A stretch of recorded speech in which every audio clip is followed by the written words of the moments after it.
What's going on YouTube? It's Teej, back again with another video, and today I am coming at you with my favorite draft pick for all 32 teams and their most obviously recent draft class, the 2024 NFL draft. So we're just going to talk about my favorite pick. It's going to be a combination of the fit, the immediacy to them being an impact player, as well as the draft value. Like, I thought this guy should be higher. He was X player on my big board versus he went X pick in the draft. So in years past, I've done best fit, best value. Today, and this year we're just going to kind of make it an amalgamation of that. So really excited to bring this video your way. Also, I just want to say, just because I picked one player doesn't mean I didn't like every other pick. This is not a slider system. It's not the Bills' only good pick was Cedric Van Pran. The Patriots' only good pick was Javon Baker, and everything else sucked. That is complete opposite. It's just, for a lot of teams, there was a lot of hard decisions to be made of which one I thought was the best pick of their draft class. A lot of teams hit a home run this year.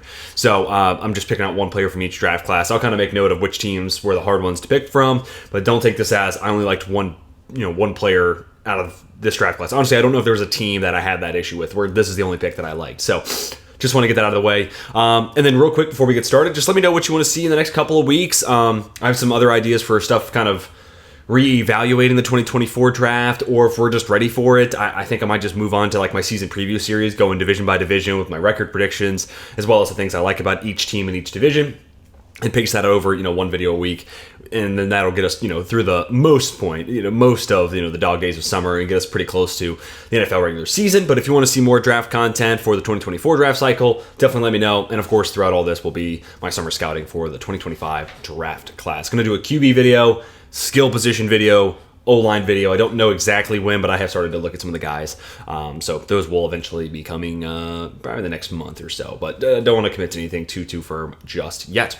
But let's go ahead and jump right into the meat and potatoes of today's video. My favorite pick of the Bills draft class is Cedric Van Pran. I like Gold Bishop, and I'm really excited about Keon Coleman. Man, has turned into everyone's Twitter crush of the last couple of weeks. But I think Cedric Van Pran got a chance to start right away. I mean, it's a big hole to fill with Mitch Morse gone. Van Pran, I think he's a good scheme fit. He's got enough movement skills to do some of the zone stuff, with obviously plenty of experience playing in gap, so he comes with some versatility there depending on what they want to do. Obviously a very kind of new look for that offense, losing your top two receivers. I'm assuming James Cook can have a bigger role in that offense, and we're starting to see teams kind of pivot a little bit to a little bit more gap scheme stuff, kind of like the Rams last year, especially inside the 20. Let's just run the ball in the middle, trust our big guys up front. And I wonder if the Bills are kind of leaning into that, maybe with Van Pran being the pick here. But all I have to say, whatever they decide to do, I think Van Pran fits, and I'd almost be surprised if he's not their day one starter. We'll see, but I do think he'll become a starter for them eventually.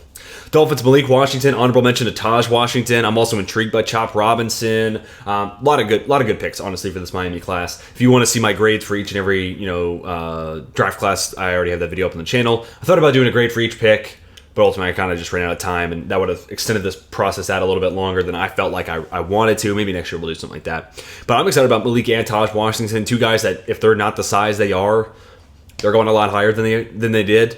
If Malik Washington's 6'2", he's definitely not fifth round pick or fourth round pick, whatever they got him at. I think it was fifth.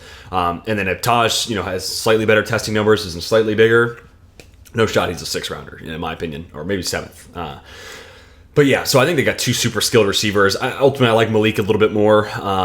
And again, he's just a guy that, if not for 5'8", he goes way higher than this. So I think they just got a really skilled couple of receivers to kind of balance out, what's there on top of the two speedsters and Hill and Waddle. And now you got OBJ coming in. So these guys are obviously just going to be role players, but in the event of an injury or, whatever may happen, like Malik Washington could be a damn good slot. Works well over the middle of the field. I think he really is a good fit for that Miami team. He's just not sub 4.4 speed guy.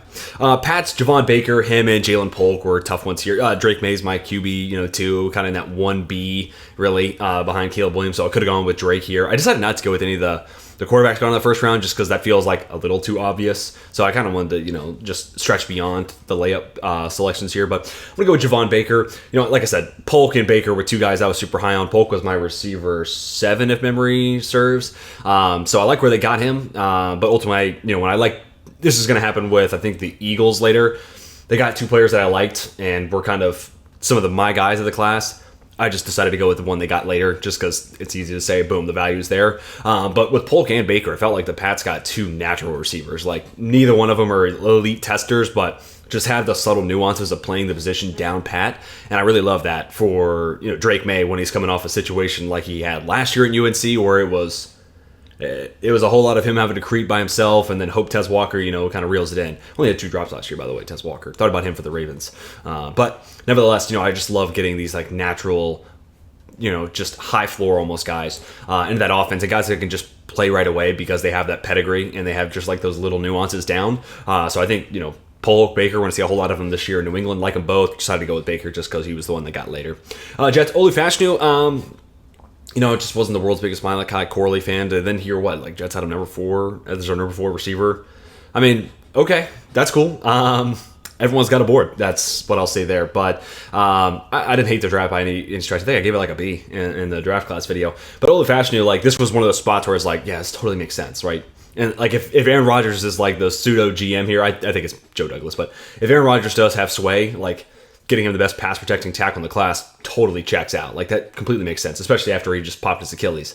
But also, I think the high end for Fashanu looks something like Tyron Smith when he's healthy. So I think it's a great place for it's honestly the place that gives him the best mentor for who he is. So I think he's got the perfect guy for him to learn from, Tyron Smith. And Tyron Smith hasn't played a full season since 2016, I think it was. So odds are you're going to see Fashanu this year. So they don't have the rush on the field, but at the same time, you have that contingency in the place for the event that, Tyron Smith probably ends up missing some games this year. So I really like Fashanu there at 11. Texans, I also went with their first pick, Kamari Lassiter. It comes down to what 40 time you believe. Ultimately, I do think the 4.6 was, if that's what Dane Brugler's put in the Athletic in the Beast, I'm going to go with that. So I don't know if he has the long speed to play outside, but we know other options, Jeff Okudah, it's definitely worth a peek, just give it a look. And worst comes to worst, just play this guy in the nickel. I mean, great coverage feel. I mean, trusted as a true freshman by Kirby Smart to start, that type of, technical know-how and refinement, especially early on, to be, trusted to be a starter at one of the best defenses in college football. All that says a lot. And, the 3-cone was electric for Kamari Lassiter. So even if he doesn't have the long speed, I think this guy becomes a bona fide day 1 starter in the slot, a spot where I do think the Texans can get better. And if they get any sort of career resurgence out of Jeff Okudah and Lassiter's playing on the inside, that secondary could get really scary really fast. Colts, man, between Adonai Mitchell and Leatu Latu, it's tough. Coin flip here. The value is definitely there for Adonai Mitchell, but at the same time, when the Colts drafted Leatu Latu, all I could think was, why the hell did I never mock this? I almost always had Leatu Latu available there at 15. And I just would tend to pivot in the direction of, Brock Bowers is here, done. Or Quinyon Mitchell, perfect scheme fit. Or, here's, Brian Thomas Jr. When in reality, Leatu Latu makes all the sense in the world for this team that it doesn't really make sense for the Chris Ballard of it all, unless he's taking in in-game athleticism score. The combine testing wasn't elite for Latu, a lot of Chris Ballard's draft crushes are. But that being said, this team's been looking for a difference maker at edge, and they just drafted a guy who has the highest PFF grade they've ever given out to a Power 5 edge rusher, over the Bosa's and Chase Young. That's crazy. And while he may not be as athletic of a Chase Young or a Nick Bosa or whatever, he has the on-field production, the on-field athleticism scores, per PFF Ultimate, what the PFF NFL pods talked about it. So, not seeing it firsthand, but they're talking about him being not too far away from Dallas Turner. And if that's the case, then that's how I see it on tape, low key. I mean, to be honest with you, but this is what the Colts have been looking for, right? It's funny. These first 2 picks are almost exactly what we wanted the Colts to do in free agency the last couple of years, right? They always have this money, and you're like, oh, dude, they're going to go spend big at edge. They're going to go get that difference maker, or they're going to go get that elite receiver. And this is, it's all going to come together, and the Colts are going to be a force. And instead, it felt like they had a draft that kind of perfectly lined up where, boom, Leatu Latu, most polished pass rusher in the draft, falls right in your lap at 15. Here you go. Need another need another receiver in the building, someone who can stretch the field and bring some more size. On top of what you have with Michael Pittman, boom, Adonai Mitchell falls in your lap. So kind of the perfect class for Indianapolis. And that kind of leads me to believe they'll never spend money in free agency unless it's on their guys. Anyway, moving on to the Jacksonville Jaguars, another team that went with their first pick, Brian Thomas Jr. Part of that's the process, dude. They got a really nice trade haul from the Vikings, a couple of future picks too, which when we get in the mocks for 2025, it's going to be man, the Jags are sitting pretty. 2 third-rounders, and then if I ever do a 4th-rounder, extra 4th in there too from a team in Minnesota that Sam Darnold or a rookie. Those picks might be better than people are kind of making them out to be. But Brian Thomas Jr. also just feels like the receiver that I wanted them to get, right? Another field stretcher to replace a field stretcher in Calvin Ridley, but a guy with size to turn those almost touchdowns. Shout out Ian Hartitz. Again, I reference this all the time. Go just search almost Trevor Lawrence touchdowns, and it'll pop up on X, Twitter, whatever you're calling it. It's 5 minutes from Ian Hartitz last year. And Brian Thomas Jr. had some drops, but also he played in an offense with a ton of passing volume, so drops themselves will mount up. The drop percentage wasn't super alarming for me. And ultimately, I think at the next level, I think it's not going to be an issue, in my opinion. Maybe I'll be wrong. But I didn't really foresee it becoming a major issue for Jerry Jeudy either. But I think Thomas the Hands will be fine. And, that frame, hopefully we can turn some of those almost touchdowns into touchdowns. And again, field stretcher, replace another field stretcher where they lost in Calvin Ridley going to Tennessee, which, speaking of the Titans, Cedric Gray, Latham wasn't my favorite, but, I think it makes a lot of sense when you throw in Bill Callahan into the equation.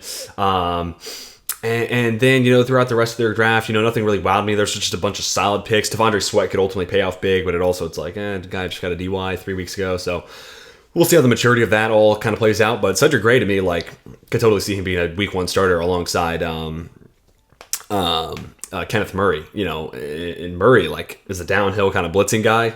Cedric Gray is the coverage specialist. It almost just kind of works out perfectly there. And I was always kind of high on Cedric Gray. I think it was my preseason off-ball linebacker 5. Finished as my off-ball linebacker 5 with some different names kind of shuffling ahead of him. But I love the athleticism, the sideline-to-sideline ability. He's got great coverage, or feel for zone coverage.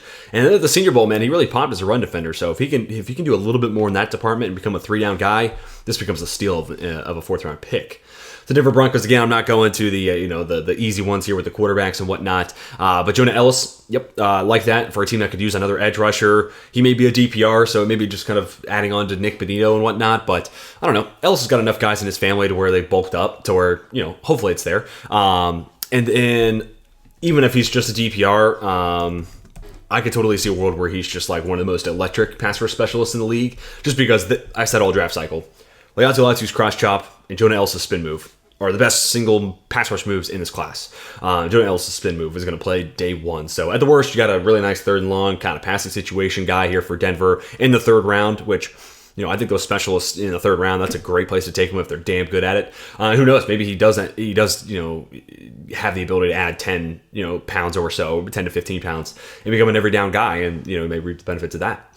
Chiefs, I'm going to go Kingsley Suamataia. I think most people here would assume it's Xavier Worthy. I liked Worthy, don't get me wrong. Using a lot of different ways at Texas, yak, deep threat, volume guy, so I like that for sure. And if there's a spot where I'm most optimistic about it, Kansas City's definitely that place. But I also think Kingsley Suamataia is kind of a perfect, guy, and they needed a left tackle. They didn't reach for him. They ultimately kind of fell into their lap. They moved up slightly. They moved up 1 spot for him, but he still generally fell into their lap. And I don't know, he's also played right tackle. Maybe there's a world where they do want to play Jawan Taylor at left tackle. That was kind of the word around that signing when they first did it. I would assume they just keep Suamataia at left tackle. And, preseason tackle 3 for me kind of finished, he was still in the top 10. He didn't finish the top 5 for me. But it's a loaded tackle class. And I love the frame. I think there's enough play strength there. It's also got great feet. Really like the mirroring ability. And really it's that footwork that, Patrick Mahomes creates the deepest pocket of anybody in the league. And, you kind of need nimble athletic tackles to kind of keep up with that. So I think Suamataia is a much more of that than Donovan Smith was. So I think Suamataia, it's kind of hard to say this about a raw tackle, being better than a guy who's been pretty much average his entire career, which is not a bad thing.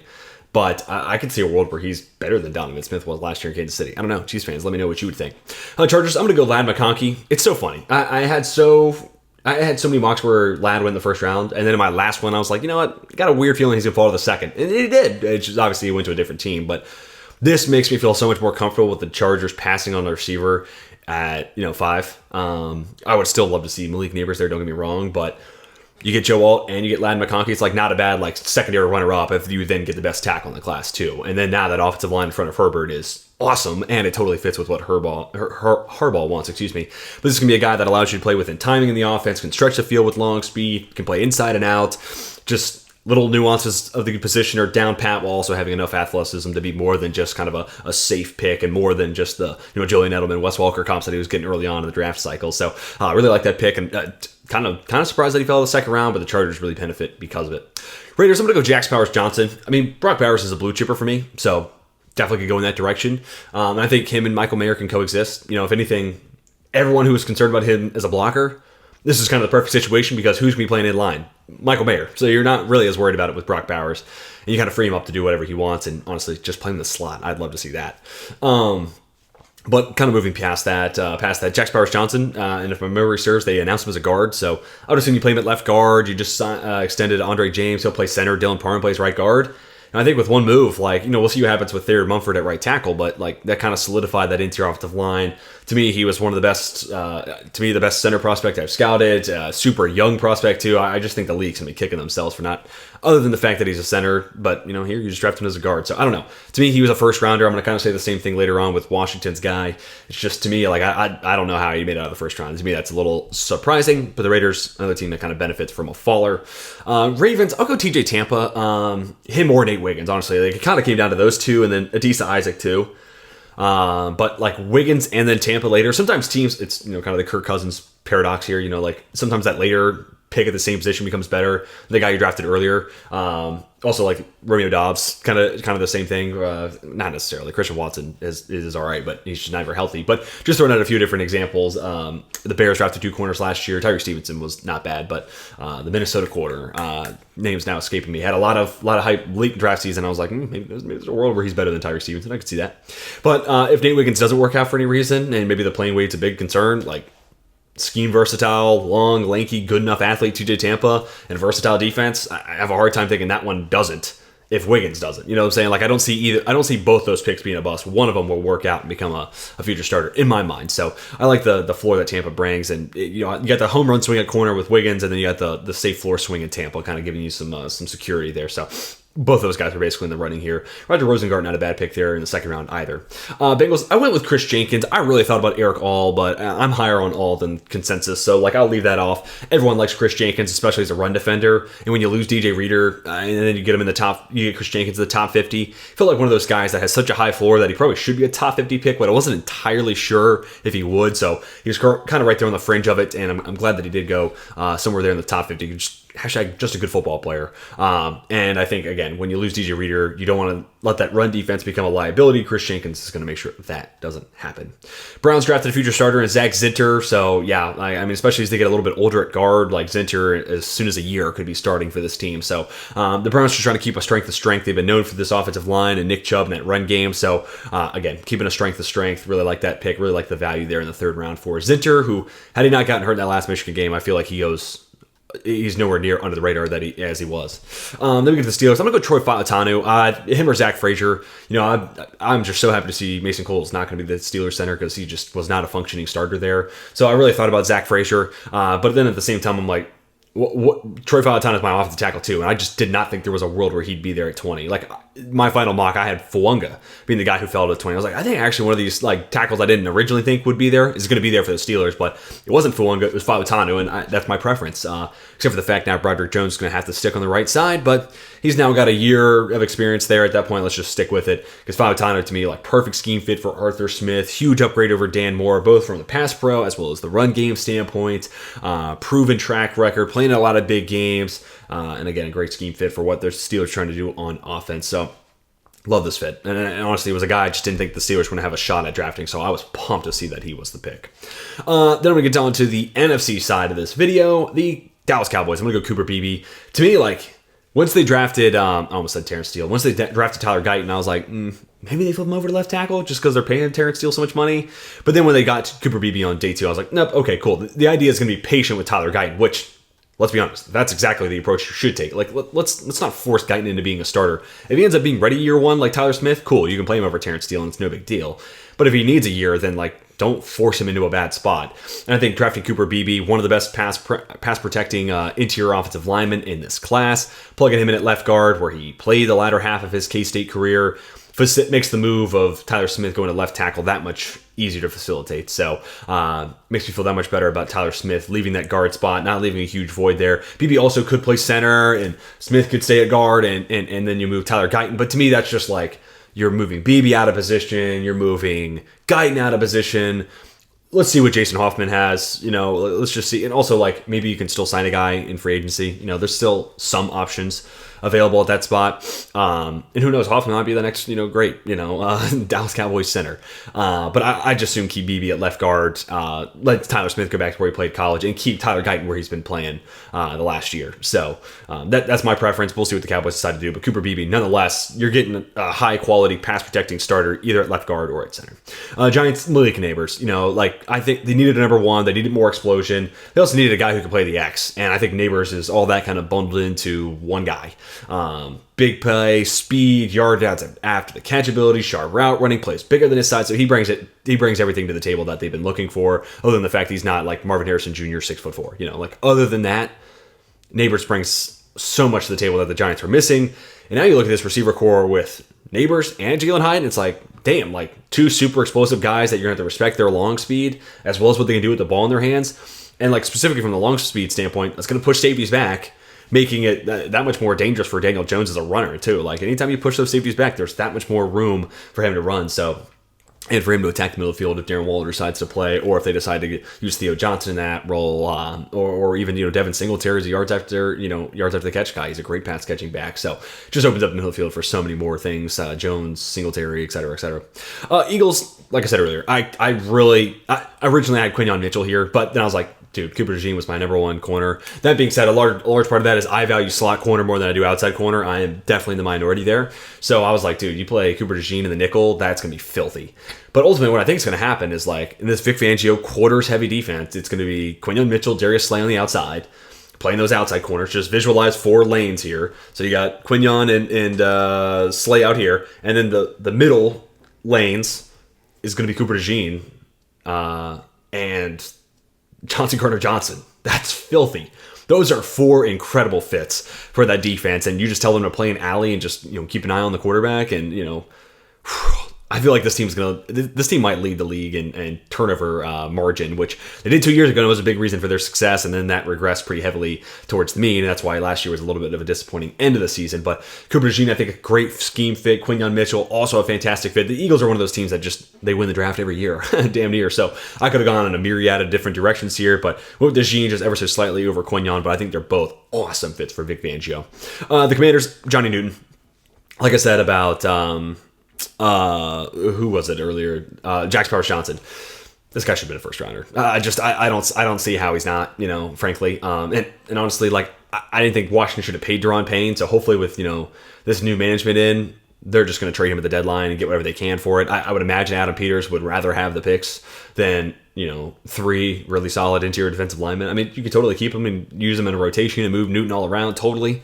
I would just assume, hey, like a team at the deadline that has a big tackle or a big injury, a defensive tackle, but their contenders are looking to stay on track. Like they might give you a second rounder for Deron Payne and take that contract off the books. So that way you have that much more cap space next year to use. And boom, there you go. There's the full-time role for Johnny Newton. So just a guy who should have gone way higher than he did. And I love the Commanders not being afraid from taking the best player available. Like they easily could have just been like, yeah, we got Allen and Payne. So like, yeah, Newton's the best guy, highest, guy on our board, but where are we going to play him? Like, no, you figure that out later. And again, I didn't think they should have paid Deron Payne. To me, like, you let Payne walk, and then you try to sign Young and Sweat, or if you can only get one of them, get one of them. But nevertheless, different direction. Yeah, that Washington went down, so ultimately they're not paying me to make that decision. But I think Johnny Newton allows them to move on from Deron Payne. Honestly, he might be better in a couple years. Let's go into the NFC South. Falcons, it's a tough one. And I can tell you Michael Penix was not going to be the one I went with here. That being said, like if I did like an inverse of this video, like worst pick from every team's draft class, I don't know if I'd make that Michael Penix either. Like just saying, like I'm not super sour on it like I feel like most people want me to be or most people are on it. So anyways, Brandon Dorless, though, like such a versatile, and I'll admit I struggle with flex, these, tweener defensive linemen. They can play inside, they can play outside. Sometimes that just kind of leads me to where it's like they just don't have a home, like DeMarvin Leal. But sometimes it totally works out and you get Stephon Tuitt, just kind of pulling from two Steelers examples there of those tweener types. And this team drafted 2 of them. And I just think the value for Dorless was way better than Rook or Rororo. No disrespect to Rook, I liked him, but 35 ahead of Johnny Newton, yeah, just no shot. To me, like that pick should have been Johnny Newton, and then you get Dorless here. Oh, that could have been fun.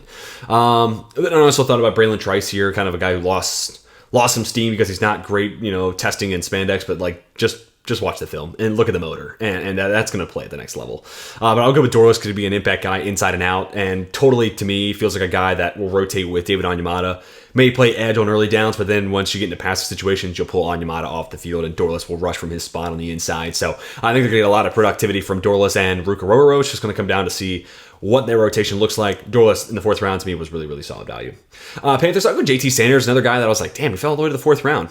Interesting. But he was the first pick of day 3, if my memory serves. So that's kind of a cool thing to brag about. Not really. The 1st round would be better. Shout out Drew Bledsoe from the the Tom Brady roast, knowing what the stage of the first round looks like. That was a pretty funny joke. But anyways, back on track here. JT Sanders, I actually think he forms like a really nice 1-2 punch there at tight end with Tommy Tremble. Tremble's not much of a receiver. He's just like a good enough athlete to be used yards after the catch, but he's out there to be a really nice blocker. JT Sanders, a lot of people want to nitpick and say he's not a great blocker. I think it could have worked in a zone blocking scheme. We'll see what Canales wants to use him as, but he's absolutely an upgrade at the receiving, aspect of what you want a tight end to do. So I love that. And I mean, this whole draft was about putting weapons around Bryce Young, right? Like an upgraded receiving threat at tight end, an upgraded running back, and you got Xavier Legette at the end of the first round. So, like, it was all about getting weapons for Bryce Young, and JT Sanders is just another one of those weapons. Saints, I'll go Kool-Aid McKinstry. I like this because, one, I just don't know what's going to happen with Marshawn Lattimore. It wouldn't shock me if they end up dealing him. But even if they keep him, I think this is a team that could get better at corner. They have one of their younger guys that has actually developed pretty nicely, whose name's now escaping me. I don't think it's Alontae Taylor. It's Paulson Adebo, if memory serves. But nevertheless, I think it's a position where they could still get better at long term. And again, I see a world where they probably do move on from Marshawn Lattimore. Just a matter of time. His name's been in so many trade rumors for so long that it just feels like it's inevitable. But while you got Adebo and Lattimore playing pretty solid on the outside, maybe there's a world where you play Kool-Aid McKinstry on the inside just for a year or so, or maybe you're having one of the other guys do that. Don't hate that. Again, I'm a guy who would play my best corner at slot if they have the skill set for it and they change the direction skills. So I don't know what they want to do there, but I think there's definitely an upgrade to be had somewhere there for one of their 3 starting corners. And Kool-Aid McKinstry falling in the second round was something that over the last month of the draft cycle, I just didn't think was going to happen just because, got the 4.47 40. Boom, that checks a huge box that he needed. But I am surprised to see he fell to the second round. I'm glad to see the Saints were aggressive and they went and got him. Pick before Cooper DeJean's a little interesting. I would have gone DeJean. And then you plug him right in the slot and then it's easy peasy. But nevertheless, I'm not mad that they addressed this position. I think they got a good value with a good player. Bucks, I'll go with Grant Barton. Meant to lower this image down, so fire the graphics guy, I guess. But Grant Barton, a guy who could start for them as soon as day one at center or at left guard. So hard to hate this pick. This was just at the very end of the first round, you started to get this run of safe picks like Jordan Morgan, Darius Robinson, Grant Barton. It's these teams are just these picks, I have a hard time thinking are going to fail. They may not be all-time franchise-changing picks, but it's these picks probably won't be busts. And especially for where the Bucks are, where it's you look at the roster and there's not a whole lot of glaring needs, and you see how the board had played out. It's they could go corner. Kool-Aid would have been a hell of a fit for Todd Bowles. Don't get me wrong, but nevertheless, they need to keep that offensive line of strength and new OC coming in. You just signed and extended Mike Evans and Baker Mayfield. Let's give them the time to be able to pass the ball. Grant Barton, I think you play him at left guard. We'll see what happens. Robert Hainsey's been playing center. He hasn't done it at a very high level, so we'll see what they want to do. But Matt Filer wasn't a very good starter for Tampa Bay last year either. So no matter what, Tampa's getting an upgrade somewhere on the interior. NFC West Cardinals, I went with Marvin Harrison Jr. It was between him and Max Melton. This is a team with a really good draft. Elijah Jones could have been in this mix too. I liked a lot of what they did, but by adding Marvin Harrison Jr. and having everyone else kind of slide down a rung in that receiver depth chart, it all just kind of looks so much better. I still think they could use a bona fide speedster. I could see this being a team that trades for a guy on cut day. Again, throwing out a Steelers example, like a Scotty Miller, just because the Steelers just signed him. Maybe he doesn't make the roster. He's kind of a bubble guy. But it could be a myriad of dudes, right? Paris Campbell in Philly. I could see where they just go out and add one speedster to throw in there with Greg Dortch and, kind of a couple of guys who can stretch the field and be used in, kind of that role. But other than that, adding Marv makes everything else look that much better. And I think they're going to use Marv kind of all over the place. And then Michael Wilson, not a super athlete, so he's probably your possession, kind of prototypical X guy. Marvin can obviously do that too, but I'm really excited to see what those two look like with each other. But again, you add Marv and everything else just looks so much better in that receiver room. Versus pre-draft, it's holy shit, if they don't get a receiver in the first round, they're screwed, which I thought there was going to be some way they got Marv or Neighbors, and that they did. Rams, I'm going to go Cam Kitchens. This is one that's the fit is just nutty. Again, another team that's probably going to run a lot of quarters, and I think taking Cam Kitchens out of Miami where you can just say, hey, dude, don't play hero ball. I liken it to Jahmyr Gibbs, different positions, different situations totally, but Gibbs at Georgia Tech 2 years ago was trying to win games for Georgia Tech. And a running back is just not going to do that. And when you're trying to turn every run into a home run, you make some bad decisions. You bounce outside too often, and you try to do too much. Fumbles can become an issue. Then he goes to Alabama, and it's I can just follow blocks and then be a sick, elusive athlete, and big plays are going to happen. Oh, and also, I can catch a ball in the flat and have blockers out in front of me because these guys are going to play on Sundays. Oh, wow, this makes my job so much easier. And he was my RB2 that entire cycle, and a really damn good starter as soon as his rookie year. It's different, obviously, again, position and systems and what you're asking Cam Kitchens to do in general. But he was playing a whole lot of hero ball at Miami, and sometimes that put him out of position, and sometimes he just was a little too reckless. Now in LA, it's going to be like, dude, you're a playmaker. We're going to put you in this middle fourth, but like, be a playmaker. But like, keep it to the middle portion of the field. Read the quarterback's eyes, be a playmaker, but really, you're responsible for this lane. And because of that, the worst he's going to do is something in his lane, right? Like, everything else should be covered. But you're still giving him the freedom to be kind of a playmaking safety in a zone-heavy defense, read the quarterback's eyes. So I think Cam Kitchens is going to be one of these guys that, like, I don't know what the defensive rookie of the year odds are looking for, but like, this could be a sleeper, like, long shot play. I typically do like best bets for offensive rookie of the year, defensive rookie of the year, all the awards and stuff. We'll see if I decide to do that again this year. They don't typically do a whole lot of views, so we'll see. But Cam Kitchens could be a hell of a like long shot defensive rookie of the year bet, because I could totally see him being a playmaker on the back end for LA.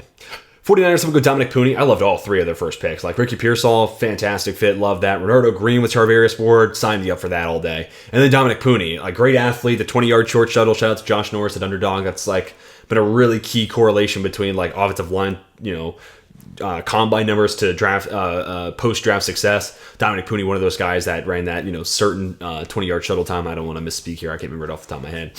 But nevertheless, awesome athlete, ton of experience playing left tackle. I think you just slot him in and play left guard. He's absolutely a better scheme fit than Aaron Banks. He also could play center, but I think center and right guard, Feliciano's back. He could fill one of those spots, and you're comfortable enough with the situation, the current existing starters of those two spots. To me, left guard's the biggest need for an upgrade.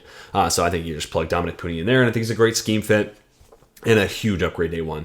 Seahawks, I'll go Christian Haynes. Byron Murphy was number one defensive player on my board, so like totally could have gone there. But Christian Haynes was the top 40 player on my board, and was honestly one of those guys I was like, if he's the surprise first round pick, like him, Pearsall, and Max Mellon were kind of the guys I was keying in on. I was like, those three could be kind of like sneaky late first round guys, and ultimately Pearsall was. But Haynes was another one I thought had a shot to do that. Instead, he falls all the way to 81. So they literally got him more than double where I had him on my board. So yeah, absolute slam dunk pick for a team that needs a starter at interior offensive line. Great fit. It's a slam dunk. And then the last four names we're going to talk about in today's video. I'll go with the Bears. Romo Dunze. Easily could have been Caleb, but again, that's just like, wow. I feel so disappointed for a Bears fan who sat through this entire video and be like, you're going to fucking tell me Caleb Williams? Yeah, no shit, dude. Yeah, like, and that's the thing. Like, the Bears franchise changed as soon as Caleb Williams was the draft pick, right? Like, everything about the trajectory of that team changed. So, like, yes, in a lot of ways, Caleb Williams was the best draft pick. But also, whoever has the number one overall pick, they're taking Caleb Williams. Like, that was a foregone conclusion, especially once we got a month into draft season. Like, once you got a month into, like, past the Super Bowl, once you got into mid-March, it was like, yeah, Caleb Williams going number one overall. And then especially once the Bears moved on from Fields, it became pretty clear that was the move. So, I don't want to say they lucked into it, right? But, like, in a draft class with Caleb Williams in it, he's going to be the number one overall pick. And I mean, maybe they wanted to stick with Fields. They could have traded out of it. Who knows? But like, ultimately, I think they made the right decision. So again, they were picking 101. So like, Caleb Williams was going to be the pick there. That was going to happen no matter who was there. But Romo Dunze to then fall in your lap at 9. I think a great person to learn from, and Keenan Allen on that roster. Long term, a perfect body type complement for DJ Moore. I also think their skill sets overlap and cover each other's weaknesses really, really well. So for the immediacy, you give Caleb Williams one of maybe the best receiver trio in the NFL. And then depending on how long Keenan Allen's there, let's just say he's gone next year, you still have an insane duo there of Odunze and Moore, and two guys who do very different things. And like, Odunze was a blue chipper and he was there at 9. So how can you be upset about that? So yeah, absolutely. And I think he's a receiver 1 in just about any other draft class other than the Chase year. Like, that's the only other guy that I have ahead of him that wasn't in this class. The 2019 year, was it 2019? No, 2018 with Judy and Lamb, right? 2018? That would have been another year where it's a little close, but nevertheless, they got a bona fide stud long term to go with Caleb Williams. And like, the play styles match up perfect. Oh yeah, I'm totally here for it. But again, Caleb Williams easily could have been the pick. Shout out Torrey Taylor. You weren't in consideration here, but I'm kind of intrigued by the punter in the 4th round move. Actually, it was in consideration here. Austin Booker. I don't know how they got him in the 5th round. Lions, Terrion Arnold. I thought about a ton of different picks for the Lions. The Lions were one of those teams where I was just like, dude, there's just too many good picks to pick from. But ultimately, like, Aaron Glenn at the end of the day wants to run man coverage. Last year he played more zone, but if he could have it his way, he wants to run man coverage. And man, there was no better man coverage corner in this class to me than Terrion Arnold. So, perfect scheme fit. I'm surprised he made it to 24. Yes, they did move up, so like, that dings the value a little bit, but not super costly. Not nearly as costly as some of their other moves that they ended up making later in the draft. But Terrion Arnold, perfect scheme fit, great value, and also just feels like he has the attitude to kind of match Detroit, right? And you get Carlton Davis, but that's a 1-year deal. And that's the other thing is like they drafted 2 corners. I just love like the forward thinking, like the Lions approach, because it would have been easy for them to be like, well, we just traded for Carlton Davis. We only need 1, but ultimately they saw Rakestraw as a really good value there. And there's a world where they say Carlton Davis didn't play great for us this year. We're gonna let him walk. Yeah, I know we traded a 3rd-round pick for him. Whatever. We got him for a year. It just didn't. It wasn't what we were hoping. And if it does work out great, then you do extend him. It's fine. You can have your cake and eat it too in that spot. But there's also a world where Carlton Davis plays like he did last year, and it's a little underwhelming. So I love the Lions. I thought about Rakestraw here, but to me, Arnold was a far superior player. So I decided to go there. Mekhi Wingo in the 6th round. Pairing him up with Ali McNeil feels too scary on a 3rd and 13. Like that feels like it's too unfair to let the Lions do that. And then I if it wasn't Arnold, it was going to be Christian Mahogany. Like they stole a starter in the 6th round. Why? They can't keep getting away with this. To insert the Jesse Pinkman meme here. That guy's going to replace Kevin Tyler next year, and he's going to be a solid starter for them. But I think Arnold has a ceiling higher than solid, so that's why I decided to make him the player here for Detroit. Packers, Javon Bullard, I think, in a more man-heavy defense, playing him in the slot, oh my God. The Packers might be a force on defense here. I've been saying that for a few years now, but ultimately I think that was their old DC kind of holding him back from those heights. He also could play some box safety if you wanted to kind of split up his looks with Xavier McKinney. He also played free safety last year for Georgia, so you could just totally use them as the starting 2 safeties, but I think you can also just let Anthony Johnson, 6th-round pick, 7th-round pick of Iowa State last year, a guy I liked, and I thought could kind of have that combo hybrid play style. They may also play him in the nickel. He had a lot of snaps in the slot his last year at Iowa State, so things to be figured out, but either way you spin it, that's kind of why I went with this pick. Either way you spin it, it's Javon Bullard becoming a huge upgrade in the nickel in a defense where he's a perfect fit there, and he's such a willing run stopper. He'll light up tackles that, like, I want that guy playing the run. I want him at the line of scrimmage. That's awesome for Green Bay. Or he becomes your other safety, and again, you can use him in the box, and he's a high-level run defender and an aggressive run defender at that, while also having a guy who is coming off a year where he was playing free safety last year for Georgia. And again, I think he's a better nickel than a free safety, but it'd be interesting to see him and Xavier McKinney kind of rotating on and off. One play, one guy's down, and a couple plays later, the other guy's down in the box then, and the other guy's over the top. Or you play split safety. A lot of fun possibilities thinking about him alongside Xavier McKinney. But just please, Green Bay, play him in the nickel. He would be a dog for you, I promise. And then the Vikings, again, not going with any of the quarterbacks, because J.J. McCarthy would have been like, yeah, well, they got Kirk Cousins with more escapability potentially. Like, yeah, that sounds awesome. And I mean, I say that, like, take a few, if you're doing Madden, like, take a few points away from the things Kirk Cousins does well, and then add some, like, elusiveness. That's kind of what I think J.J. McCarthy could end up being in Minnesota. But nevertheless, and then also like Dallas Turner, but that was an expensive trade up. You gave up an extra, future 3rd, future 4th to go get your guy. Don't get me wrong, like, that's awesome. And you didn't think he was gonna be at 17, so like, go get your guy. But at the same time, it's like, when you look at the points of the trade, it's like, Dallas Turner better work out, right? And then you get Kyrie Jackson in the 4th round. It's like, oh, damn! Like, why was he still there? It almost felt like the league kind of forgot. It's like, oh, that 6'3" super athletic corner. Dang, how did we forget about that? And he totally feels like a Brian Flores dude. Like, he totally feels like it could be a guy that starts on the outside as soon as day one. It's going to be really interesting to see what they want to do. Because, I mean, if he's just your upgrade over Caleb Evans, awesome. But I think Josh Metellus should just be their slot corner. And I think you let Cam Bynum and, Harrison Smith keep doing their thing at safety. And then, Metellus is that nickel, kind of that, poor man Siobhan Holland that, Flores had in Miami. Like, he was a great playmaker last year. In Minnesota, and I think it was James Foster from A to Z Sports posted out like most disruptive plays or most highest disruptive play percentage or something like that, and Josh Metellus was like top 6 on that, like super underrated player in my opinion. So you play him in the nickel. So is Byron Murphy the second, he's kind of better of a slot corner than outside, but him and Kyrie Jackson, is that your outside tandem? I don't hate that. Good size, good athleticism out there. I don't mind that. Or do you try to get Byron Murphy back inside of the slot, and then is it not Paulson Adebo, excuse me, Caleb Evans and Jackson on the outside? Is it Mekhi Blackman from USC on the outside with Kyrie Jackson? I don't know. Things we figured out. The other thing to talk about here is like Byron Murphy's on the last year of his deal, right? It was just a 2-year deal when he signed with Minnesota, if my memory serves. So, like, Byron Murphy could be gone as soon as next season, and then Kyrie Jackson might be starting. So, whether it's future-proofing or it's for an immediacy factor, I feel like he's a great scheme fit for Brian Flores, and, like, size-speed athletes like him really shouldn't be available in the 4th round because that's a project I'm signing up for personally, but I'm also, like, super partial to, like, big, tall, fast, athletic corners, so Kyrie Jackson totally fits my type. So, anyways, guys, that is going to do it for my favorite pick for all 32 teams draft class. Let me hear your favorite pick from your favorite team's draft class. Like, what pick was the one that you were like, okay, That's a win right there. So I'd love to hear your thoughts, whether you love the draft class that your team came away with or you hated it. There's got to be one guy you're pretty happy about. So let me hear those thoughts down below. And also, like, if there's a pick that you're like, yeah, I agree with Malik Washington, but I would have done Chop Robinson. Let me hear that down below, where you maybe would have made a change for a certain team. I'd love to hear those thoughts as well down below. But I hope you all have a fantastic rest of your day. And until next time, my name is Tej, and I am signing off.